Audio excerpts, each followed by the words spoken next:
Bonjour et bienvenue sur le site AceIT.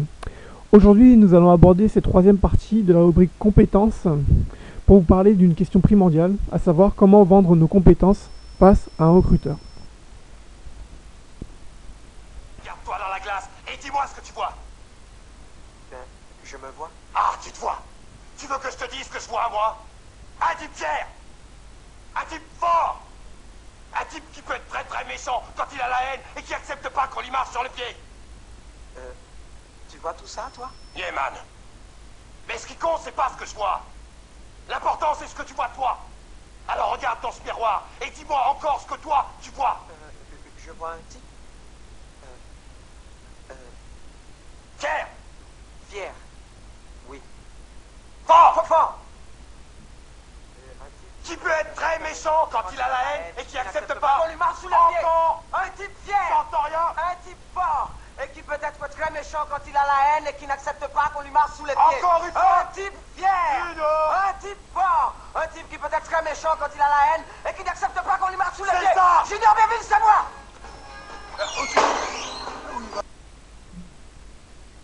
Le principe ici, c'est bien de se dire qu'on vaut souvent mieux que ce que l'on croit. Présenter ses compétences, c'est également se demander ce que le recruteur peut rechercher dans son entreprise, pourquoi le poste est-il à pourvoir. Pour pouvoir établir les compétences professionnelles que nous avons pu exercer lors d'un métier, je vous donne quelques conseils. Reprenez la fiche de poste. Très souvent, vous avez vos missions qui sont détaillées, écrites en tout cas. Et à partir de ces missions-là, vous pouvez très facilement vous rappeler quelles sont les compétences que vous avez pu développer. Petit exemple, vous êtes standardiste au sein d'une entreprise. On va vous demander par exemple de réceptionner les appels entrants de cette entreprise. La compétence que vous avez pu développer, c'est bien sûr l'organisation. Détaillez également les missions que vous avez pu réaliser au sein de cette entreprise par des exemples précis. Et par des chiffres si possible. Par exemple, si vous êtes chargé de recherche et que vous avez pu trouver un candidat idéal pour votre client, vous pouvez très bien indiquer par exemple, j'ai dû consulter X candidatech, j'ai extrait de cette candidatech X CV, j'ai appelé X candidat, j'ai présenté une liste de X candidats. Plus vous allez donner d'exemples, plus ils vont être précis et plus ça va être très clair pour votre recruteur. Il pourra donc se dire et voir très facilement ce que vous avez pu réaliser au sein de votre entreprise et pourra se demander ce que vous pouvez également réaliser au sein de la sienne. Un autre conseil, parlez d'événements dont vous êtes fier. Si par exemple vous avez pu booster le chiffre d'affaires d'une entreprise, vous êtes d'accord avec moi que ça sera beaucoup plus facile d'aborder ce sujet, de le présenter, que de parler d'une perte de chiffre d'affaires que vous avez pu causer. D'autre part, ça va vous donner confiance, et cette confiance, vous allez le transmettre à votre recruteur. Et tout au long de l'entretien, le fait que vous avez commencé par un exemple qui vous a mis dans un état d'esprit positif, cela va se conserver jusqu'à l'entretien. N'oubliez pas de repenser à cet événement pour vous donner confiance, car c'est vous qui l'avez fait. Préparez-vous tout de même à ce que le recruteur rebondisse sur ce que vous avez pu faire. Donc, si vous êtes chez vous à travailler cet entretien, n'hésitez pas à préparer certaines alternatives. Il pourra peut-être vous demander, est-ce que parmi le chiffre d'affaires que vous avez pu réaliser, est-ce que vous avez travaillé seul? Quel a été l'impact pour cette société? Si vous avez, je reprends l'exemple du chargé de recherche, présenté X candidats, quels sont ceux qui n'ont pas été retenus et pourquoi?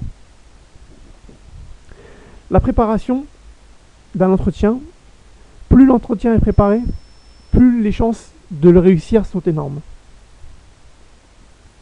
En ce qui concerne les compétences personnelles, n'hésitez pas à parler de vos activités extra-professionnelles ou hobbies.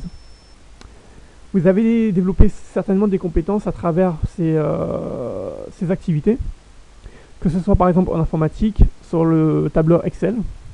On peut vous demander est-ce que vous savez utiliser des formules, des tableaux croisés. Également, on va vous demander si vous savez utiliser le logiciel PowerPoint. Dans ce cas-là, on va vous demander est-ce que vous savez faire une présentation. Car par exemple, les chargés de communication dans une entreprise utilisent très souvent PowerPoint pour pouvoir justement donner des informations pour leur département, pour leurs collègues, pour des personnes qui sont en dehors de l'entreprise. c'est un outil très utilisé. Moi-même, justement, pour pouvoir vous présenter tous ces points abordés, je le fais par PowerPoint. Également, si vous avez pu développer des compétences à travers des sites internet, par exemple, est-ce que vous savez créer un blog? Est-ce que vous savez créer une page web? Vous savez peut-être mettre à jour juste par codage un site internet, ce qui est déjà beaucoup. Tout cela, il faut bien le noter et bien sûr le présenter, si bien sûr c'est en rapport avec l'activité que vous recherchez. Bien sûr, si par exemple vous êtes comptable, je pense qu'il est pas très préférable de mentionner que vous savez faire des blogs. En revanche, si vous voulez postuler à un poste de chargé de communication ou d'événementiel, savoir utiliser PowerPoint est bien sûr très important. Si vous exercez une activité au sein d'une association, n'hésitez pas à mentionner si vous êtes si vous faites un peu de management. Alors, il faudra préciser si c'est du management participatif ou si c'est du management directif. Si vous êtes en lien avec la trésorerie de cette association, n'hésitez pas à mentionner si vous avez des notions comptables. Par exemple, vous savez faire un compte de résultats, vous savez identifier les charges, les produits, vous savez établir un résultat comptable.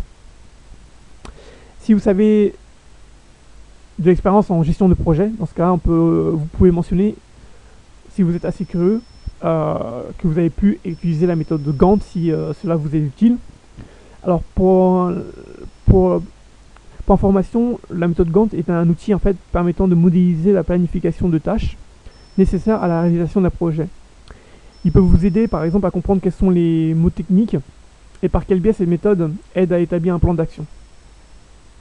Le fait que je vous dis ça parce que j'ai déjà rencontré lors d'un entretien une personne qui avait une expérience en gestion de projet et qui avait utilisé la méthode Gantt. Or cette méthode est utilisée en entreprise. C'est quelque chose qui m'avait très intéressé car développer ce genre de compétences professionnelles dans une activité extra-professionnelle est bénéfique. Si vous êtes sportif, vous êtes par exemple capitaine d'une équipe de football, n'hésitez pas à le mentionner. On peut voir en vous une certaine capacité de leader, de chef d'équipe.